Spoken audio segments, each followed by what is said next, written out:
First time I ever laid eyes on Bree, it was unbelievable. He ran the ball 4 or 5 times, never got tackled. As a coach, he was as hot a commodity as I've seen. Oh, man, to have Bree as a coach, he wanted us to go live your dreams out. And when he went missing, it was a real big shock to the community. For days, investigators have been searching for 27-year-old Brianni Rutland. People don't just disappear. He was just like, gone. Nobody that knows Bree would want to hurt Bree. Everybody loves Bree. When I saw what was on the bridge, I just had this bad feeling.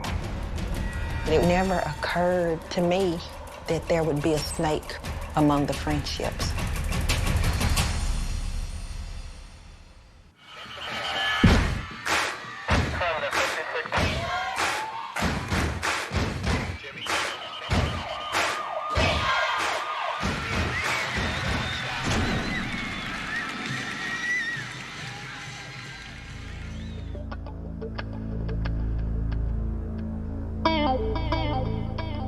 Tuscumbia is a close-knit community. Almost everybody in Tuscumbia went to school at Destry. And Friday night football was everything in Tuscumbia. The whole community pretty much shut down on Friday night. There's nothing going on and everybody's at the ball game. Nothing amounts to what it feels like to play in front of your hometown high school.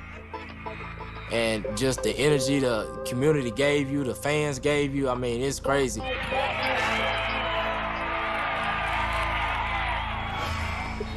Bree Rutland, the legend of Little League, lived the life that people talked about. First time I saw Brianni was in the 6th grade playing in the Little League. Like, I'd heard about him all the way up, and he was every bit as good as advertised. So we're at the 2003 state championship. That was his senior year. We're down in Birmingham, Legion Field, and so all of a sudden, here's the kickoff. Bree comes out of that backfield, and he goes galloping. He picked his way, and he wove his way through. Bree took it all the way in for a touchdown. State record 88-yard touchdown. One of the most amazing runs I've seen.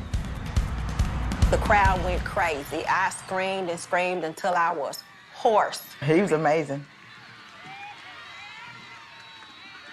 I went up to him after the game. I said, wow. I said, you set a record. You got a new record. He said, it doesn't matter. We didn't win. Anything that he did, it was for the betterment of the team. It wasn't for his shine. It was for them to shine.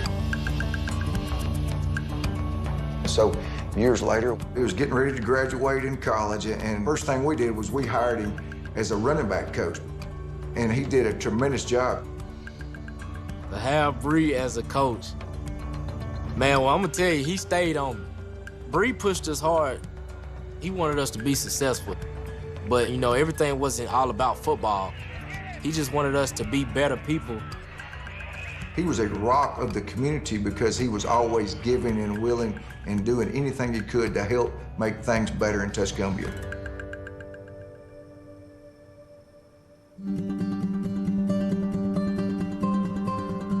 The day his son, Jalen, was born, I'll never forget, Bree looked at him and he busted out crying.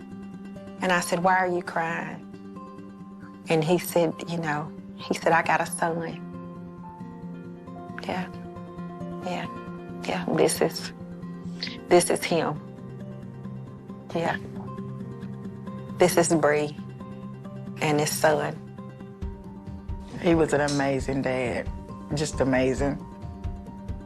So Bree and Jalen's mother, Ashley, after living together for a while and trying to make it work, they separated and they stayed on amicable terms. And, Jalen would spend time with both of them.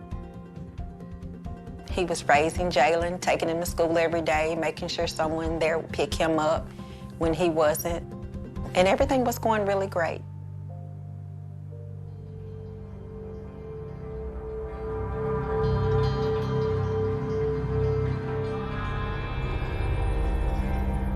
Tuesday morning, November 26th, Brianni came by school. We spent a lot of time looking at what's coming up down the road.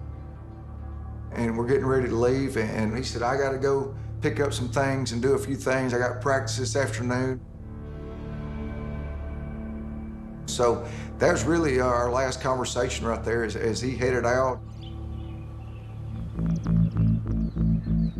I got a call that afternoon asking if I'd seen Bree or heard from him. He didn't come to practice. I immediately started calling coaches to find out if anybody had seen him, anybody had talked to him. Once we realized we couldn't find him, I knew something had gone bad wrong.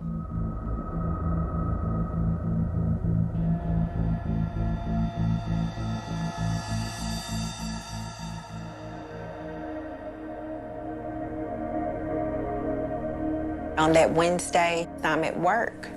I work in critical care, and I was in my patient's room, and his family member said, I'm sorry, your brother's missing. And I was just shocked. What do you mean my brother's missing? And I was thinking, my brother's not missing. When I couldn't contact Bree, I contacted Morgan, Bree's girlfriend. At that time, she told me that Bree didn't come home the night before. She said that she stayed up that night, she couldn't sleep. I spoke to his son, Jalen's mother, Ashley, that day also. When she had to make arrangements for Jalen to be picked up, she didn't think it was because Bree had been missing. She just thought it was something Bree forgot Jalen, something like that. You just know something's wrong, but you don't know what it is.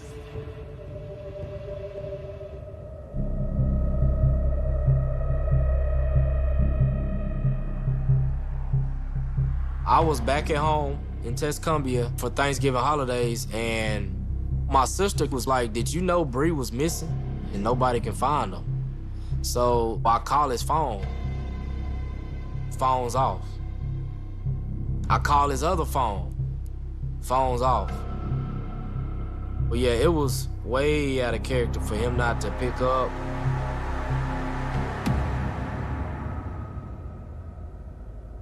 Here in Alabama, the biggest rivalry is the Alabama-Auburn football game. And that was coming up the week Bree went missing. The rumor was Bree had left for the Alabama-Auburn game early. He had a guy down there that he was mentoring, Dion. And so they just said he's probably down there with Dion. There was people thinking, well, maybe he's down there, lost his phone, he's tailgating, getting ready for the Iron Bowl, but I didn't really think that Brianna would do that. No, he wouldn't have left. If he had went anywhere, he would have let us know. There were so many different reports going on, it was hard to know what was real, what was not real. All I knew is I was holding out hope that I was going to see Brianna again.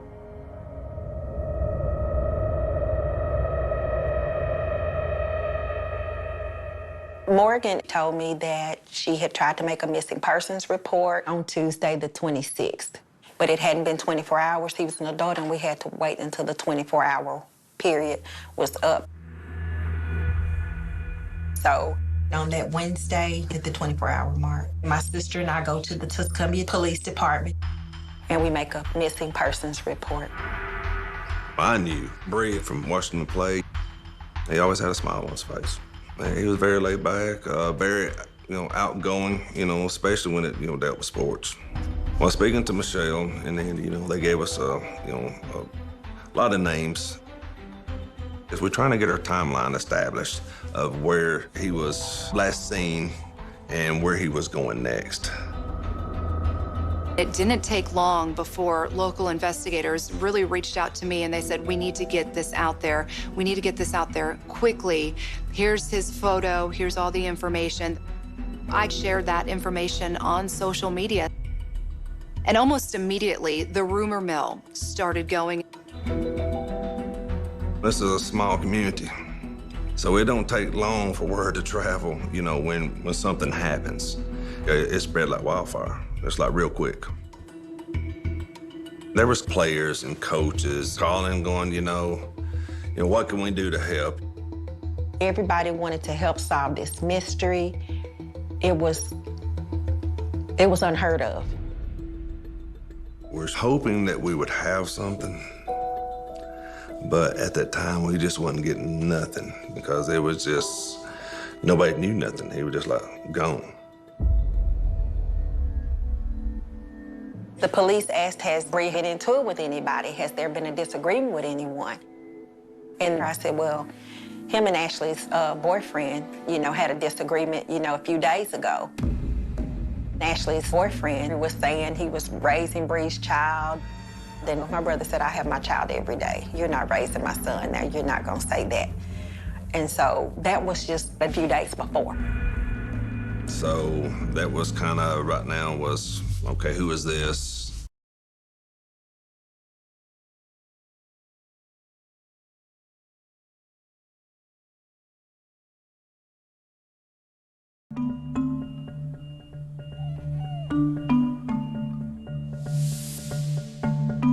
The day Bree was born, I didn't know how long it was gonna take, and waited and waited. And finally at 5:01 a.m., here he comes. I was very excited. New toy for me. We are 16 years older than Bree. Bree was the baby. An unexpected blessing. I was shocked because Mom had always told us, the doctor told us she couldn't have any more kids. I just loved playing with him, changing him, just loved him to death. He was never in trouble, never out doing what he wasn't supposed to be doing. He was in the Honor Society. The thing with Bree, grades came easy to him. School came easy for him. I think he was a genius. He would not only do great himself, but he would help the other kids. He made sure everybody's grades were good. And as a football player, he was actually like another coach with us, keeping the guys in check, making sure they were on track. It was unbelievable having him part of our program.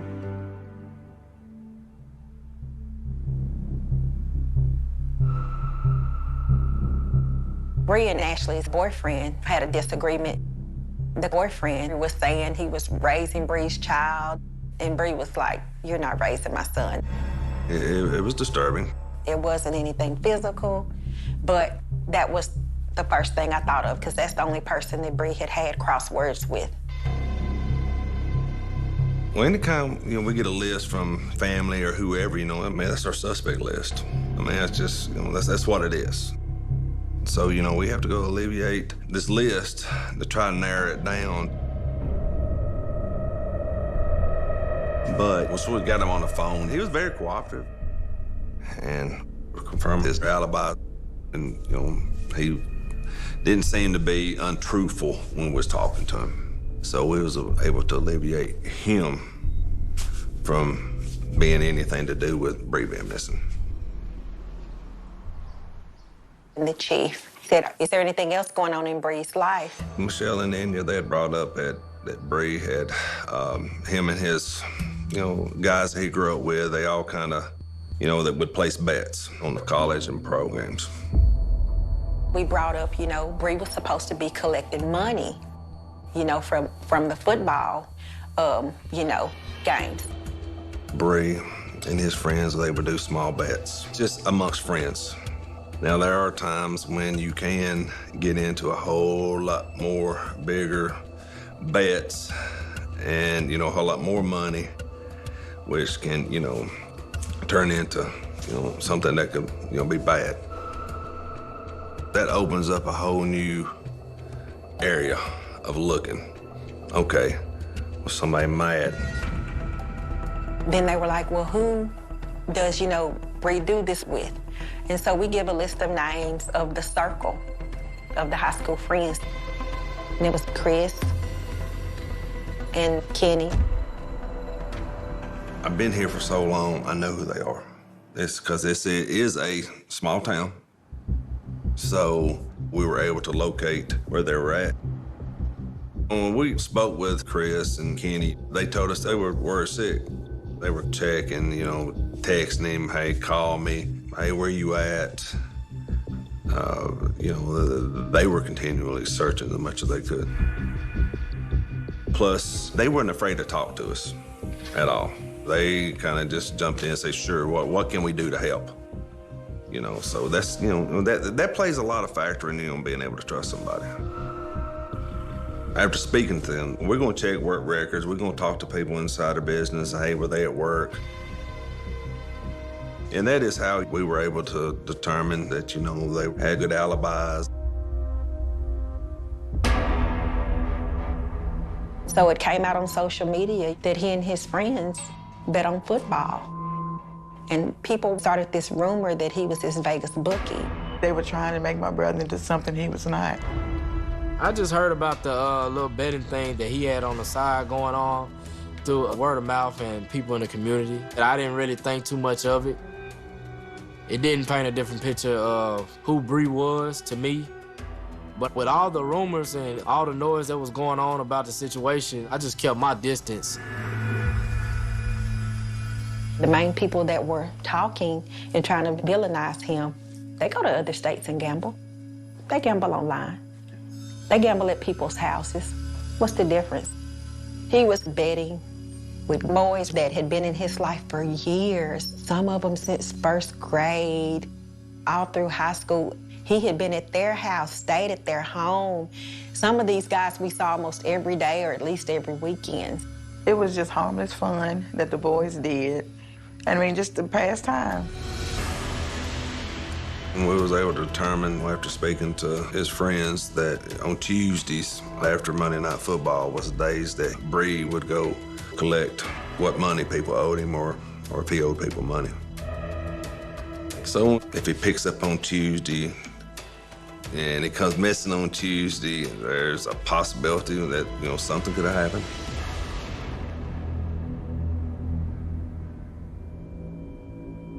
It was the week of Thanksgiving, just a normal work day. We were just kind of finishing up loose ends of paperwork. We had received the BOLO from Tuscumbia Police Department on Brianna Rutland. On the afternoon of the 27th, Morgan Presley, Brianna Rutland's girlfriend, called our dispatch and asked for some officers to come out to where she was. Bree's girlfriend posted on social media, "Don't call Bree's phone. The battery's almost dead. I'm tracking the phone." She had used Find Your iPhone app, and she had came to the area where it was saying the phones were. She didn't know why he would have been over there, all the way across the river from Tuscumbia. So she had asked officers to come out there and help her look for him. The officers were checking the whole area, and one of the locations that they did check was with, you know, in the storm drain. So the officer slid the concrete back on the storm drain and found the wallet and the 2 cell phones belonging to Bree. We are frantically still looking for him, and now we got his phones and wallet in a ditch. I think everybody's like scratching their heads, you know, how do the phones get over there?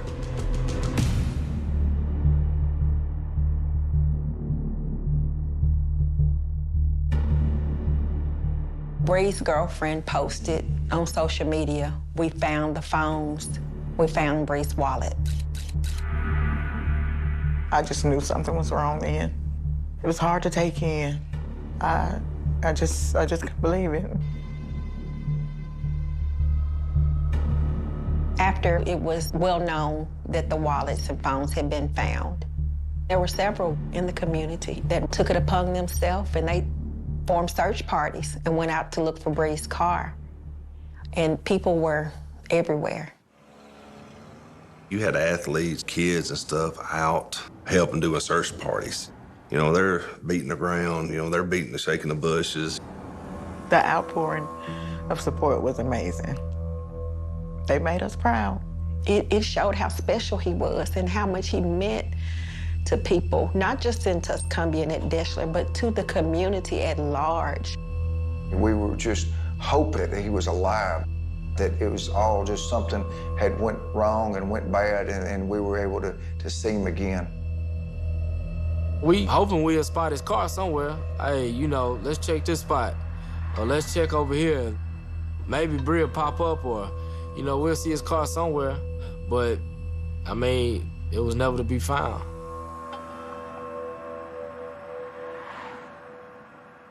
When we work a case, especially a missing person, we're always trying to find that last person seen.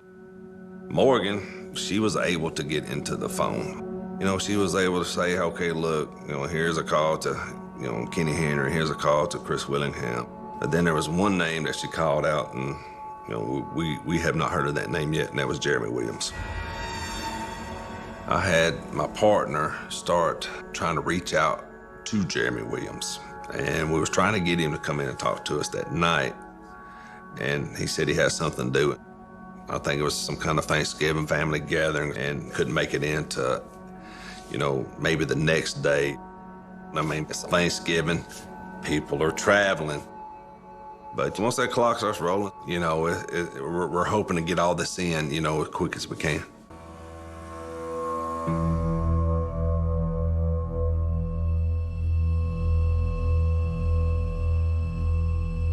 Our usual Thanksgiving is we go to our cousin's house, Juanita, and so we usually expect Bree to come in and eat 2 or 3 plates of food, like he usually does. Watch the Thanksgiving football games on TV. But, you know, this Thanksgiving was different. Family still gathered. Juanita still cooked. We stopped by, me and my kids, we went. But it just wasn't the same. It was just still first and foremost in our minds. Where's Bree? Kept looking at my phone just to see if any kind of message had come through. And I prayed. I just wanted Bree back home. Later that day, Setliff contacted me and said they found blood on the bridge.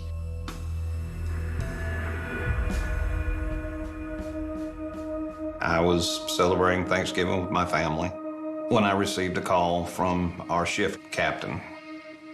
And told me that some citizens had found what they believed to be blood on the old railroad bridge. On my way, I called Detective Setliff. Told him I wasn't trying to be premature, but knowing now that Bree had been missing for several days, deep in my gut, I just had this bad feeling.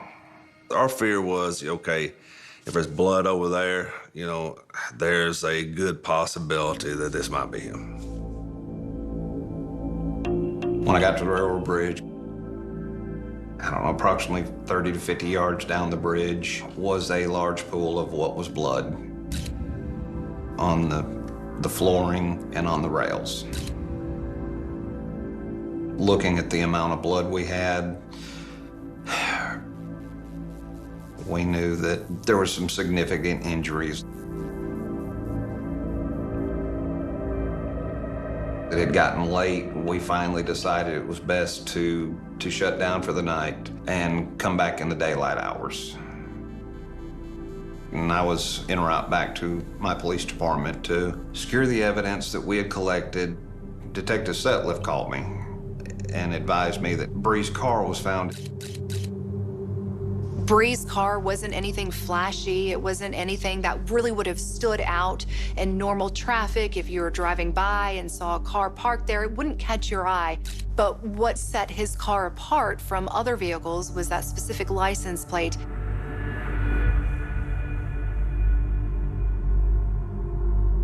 It was a Deschler coach that had located Bree's car at a set of apartments located in the village area of Sheffield. Thanksgiving night, Coach Pounders got in the car with his wife, and they said, we're just gonna take a drive and try and locate his car. And when he saw that tag, he knew that, in fact, was Brianni's car, and so he called Sheffield police immediately. The car was sitting in front of the apartment complex, and it was odd. It was sitting right there in the open. We had no information of Bree being connected with anybody in that area. When they found the car, my fear was that Bree wouldn't be found. Whether you get them back dead or alive, you still want them back.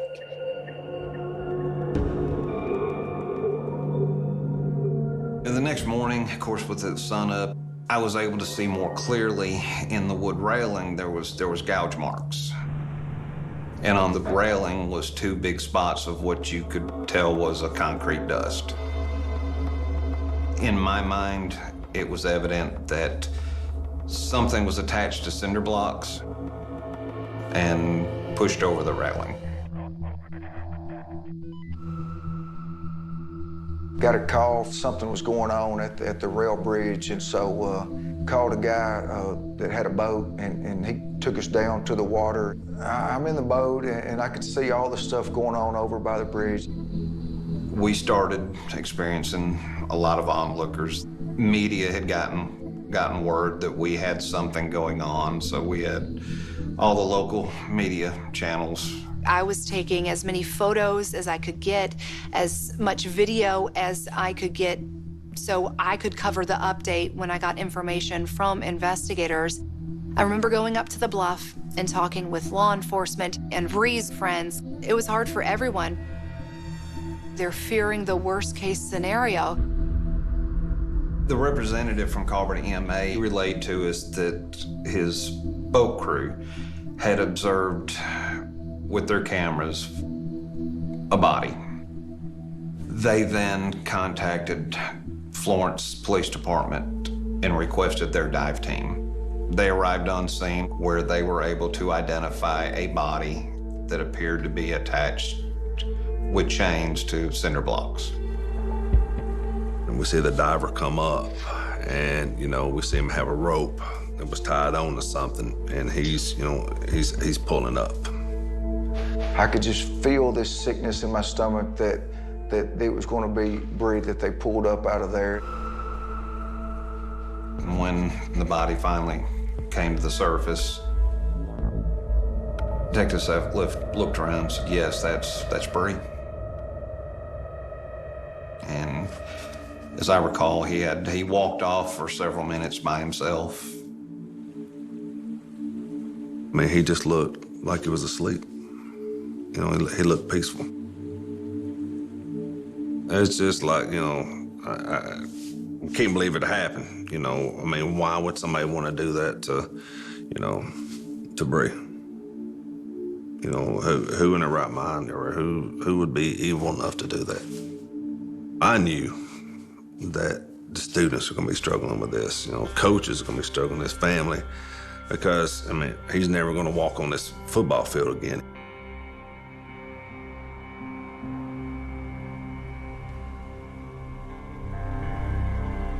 I got called by the Tuscumbia Police Department, and they told us we went down into the water, and it is Bree. And he said, I identified him so that y'all didn't have to, because I know him that well. And I thanked him for working so hard to bring Bree home. The reality of it, just sitting there, even though in your heart you know it, but somebody's saying it to you, and just, you can't prepare yourself for it. When you say Tuscumbia, you think of Bree.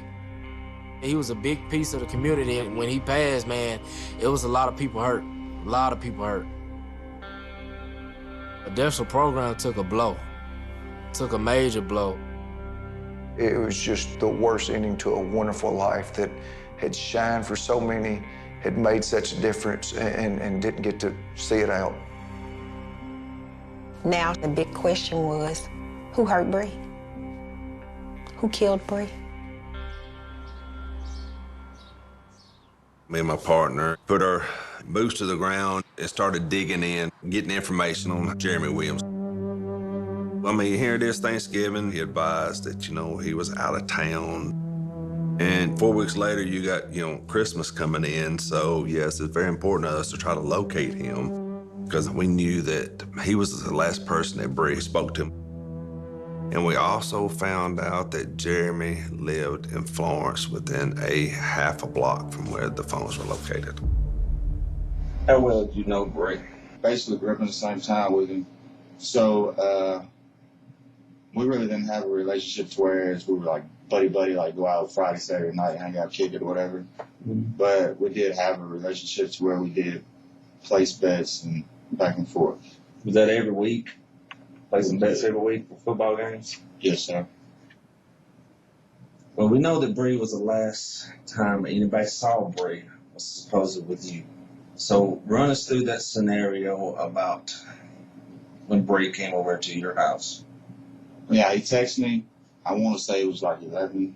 And you said negative 1034. That's what you owed Bree. No, that's what he told me. It was obvious that Jeremy was hiding something. He was extremely nervous. Bree's cell phone was in his wallet. They were located within a block of your house. That's what I heard.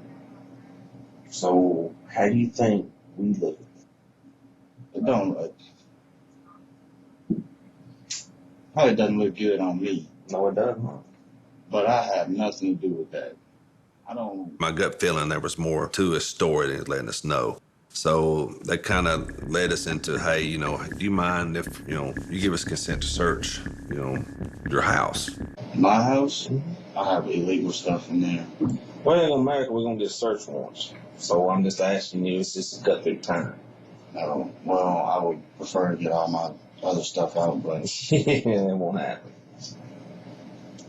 It won't happen. So,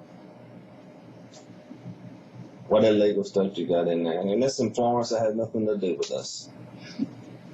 It's weed. Okay. Weed pipes, weed drug paraphernalia. A lot of weed. Like how much we're talking about? Pounds? We're talking pounds? And is this what this is all over, though? No, we don't do drugs. I ain't over here on the streets nowadays. To the best of my knowledge, you don't do drugs. All right, well, Max, we're talking pounds. We were like, look, it's all good, man. We ain't worried about the marijuana. We're trying to locate Bree. Nobody here is going to charge you with the weed over there. Nobody here is. In Florence, too. I just got off the phone with them. But if we have to go through all about getting a search warrant and all that, I can't tell you Florence, I'm not going to charge you with it. But as of right now, if we get consent, if we have to work for it, like get a search warrant, you're going to get charged with anything. Exactly. If you work with us, give us consent, nobody's going to worry about the weight. Unless you're lying and there's 50 pounds in there. Exactly. Then that's a little different story. Well, in the conversation, Jeremy's amount of drugs kind of increased. Don't tell me you don't know how much money's in your house. Now, come on. I really don't. It's not my weed. So you hope for somebody else.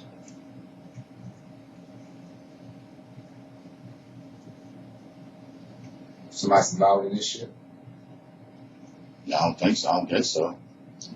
After knowing all this. Jeremy, how much do you think you got in there? I don't even know if anything's in there anymore now, because I'm pretty sure everybody knows I'm here. If it was in there, how much did you think was in there then? Was it over a pound? Okay.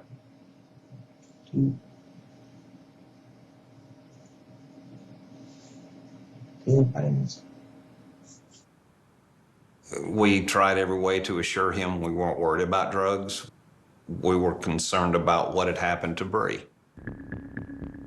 I'd been in contact with Florence and just kind of advising them, say, hey, we need you to go over there. If you don't mind, go sit on the house and secure it until we get there. We then proceeded to load Jeremy up into a car to take us on a consent search. We had just entered Florence when we received a phone call from one of the Florence officers requesting that we stop wherever we were at and wait. That they had found some pretty suspicious things around the outside of the apartment. They found blood droplets on the front porch, blood smear on the outside of the front door, and then blood droplets down the sidewalk towards the street.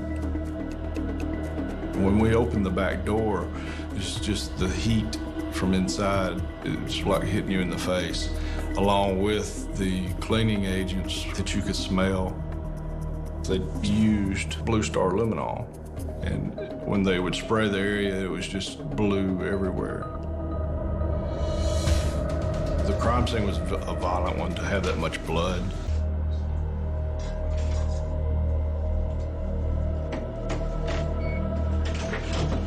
All right. He texted me, told me he was on his way to Florence. And this is on what day? Tuesday.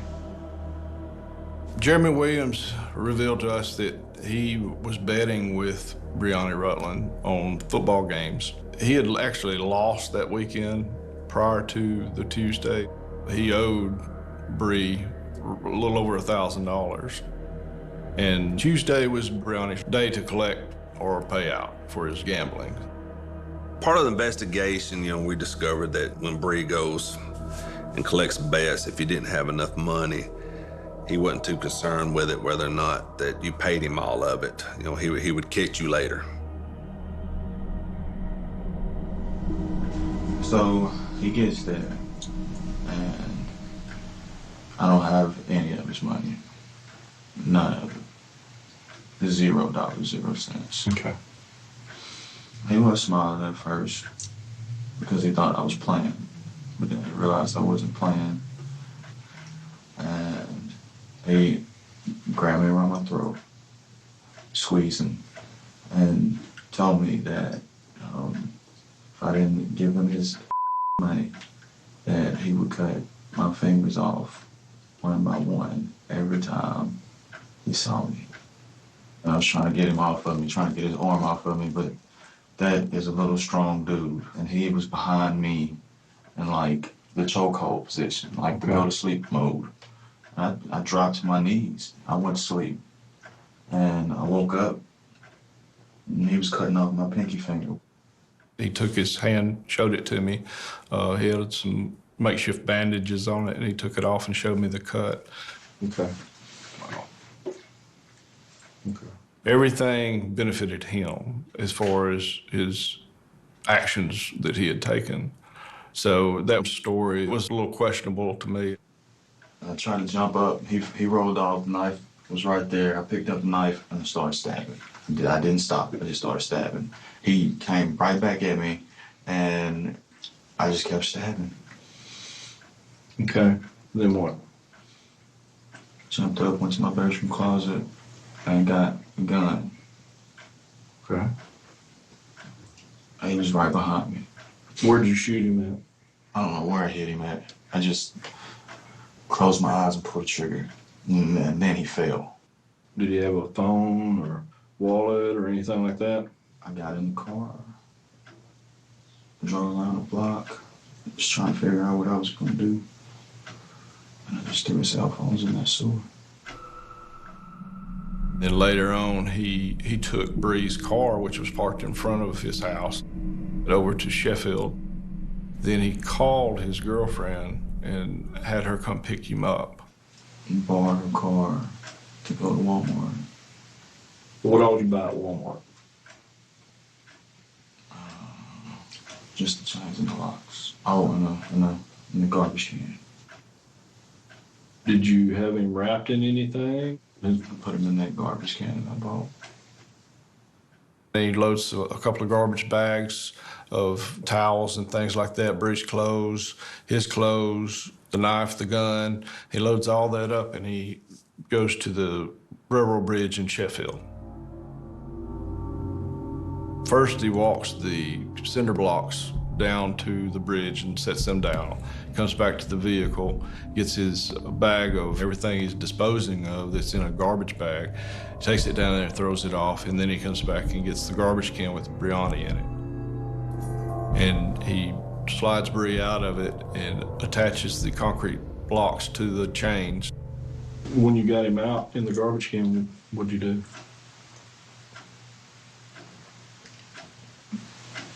Put him in the river. Once we completed the interview, we went ahead and charged Jeremy Williams with Bree's murder.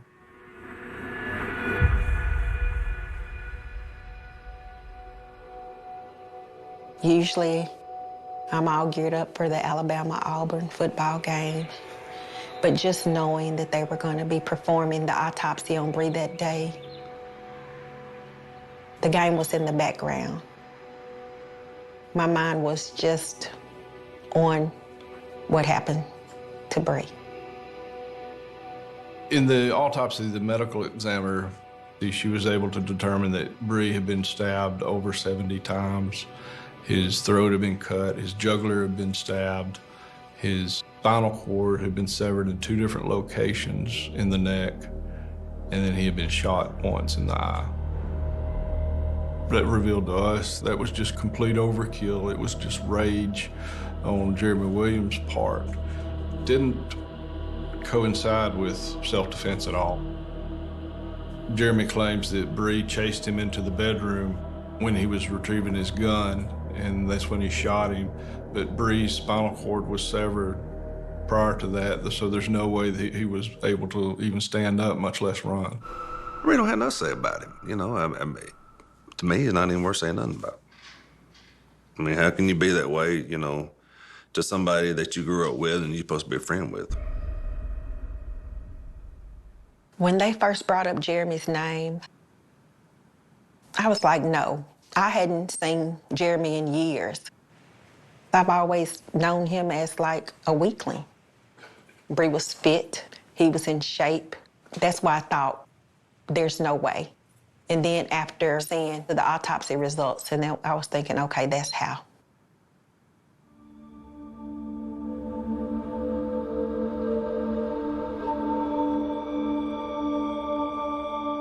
I could not believe how many people had turned out.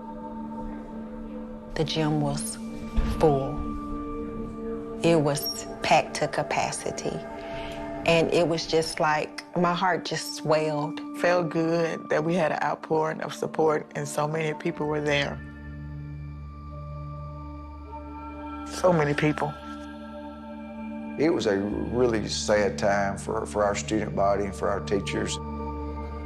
Just trying to figure out what had happened, it just was hard to wrap my mind around. It was later determined in court that Jeremy Williams only had less than $2 to his name in 2 different accounts. Bree, he was not a taker, he was a giver. And after everything unraveled, the text messages showed the truth. My brother was not concerned about getting whatever money Jeremy owed him. My brother told him that was okay, man. Don't worry about it, and I'm not coming. Jeremy kept texting my brother, telling him to come over there. He lured my brother over there like a spider luring in a fly. That's it, just plain Jane robbery.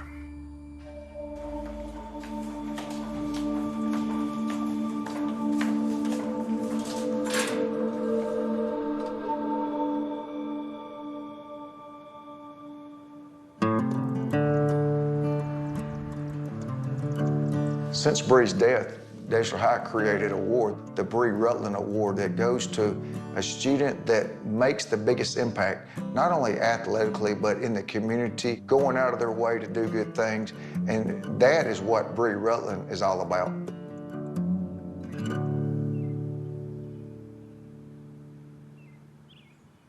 I haven't been to a Deschler football game since Bree died. I didn't want to go to her house anymore because she lives right behind the stadium. If I'm at home on Friday nights and I just lay there and just listen to her, and it makes me think of Bree. His legacy and his name and what he stood for will always be remembered in the community, will always be part of the Deschler lore, and will always be something that will be passed on and shared.